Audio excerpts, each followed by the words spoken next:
દેશમાં હીટવેવ યથાવત છે ત્યારે આજરોજ શનિવારે 6 રાજ્યો હરિયાણા, દિલ્હી, ઉત્તર પ્રદેશ, મધ્યપ્રદેશ, બિહાર, ગુજરાતના 35 સ્થળોએ 42 ડિગ્રીથી વધુ તાપમાન નોંધાયું હતું.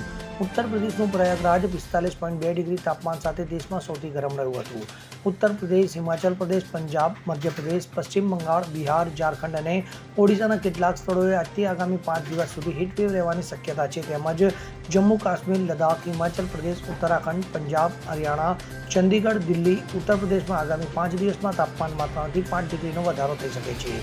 તો હવામાન વિભાગ દ્વારા મહારાષ્ટ્ર રાજ્ય અને કર્ણાટક રાજ્યમાં 2 દિવસ ભારે વરસાદની આગાહી કરવામાં આવી છે. ચોમાસું શનિવારે છત્તીસગઢ અને ઓડિશામાં પ્રવેશ્યું હતું તો રાજસ્થાનના બાડમેર, જેસલમેર, ચિત્તોડગઢ અને ઉદયપુરમાં ભારે વરસાદ વરસ્યો હતો. જેસલમેરના રામગઢમાં પણ કરા પડ્યા હતા. તો રાજ્યના 12 જિલ્લામાં આંધી અને વરસાદને લઈને એલર્ટ જાહેર કરવામાં આવ્યું છે. ત્યારે આવું જ હવામાન આગામી 2 દિવસ સુધી ચાલુ રહેવાની શક્યતા છે.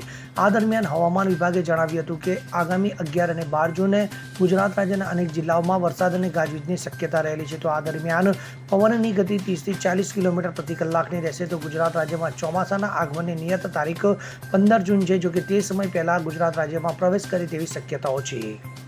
Bureau report CN24 news. હવે જુઓ દેશ દુનિયાની તમામ ખબરો તમારી આંગળીના ટેરવે. ઉઠાવો મોબાઈલ અને Google Play Store પરથી ડાઉનલોડ કરો અમારી CN24 ન્યૂઝ મોબાઈલ એપ.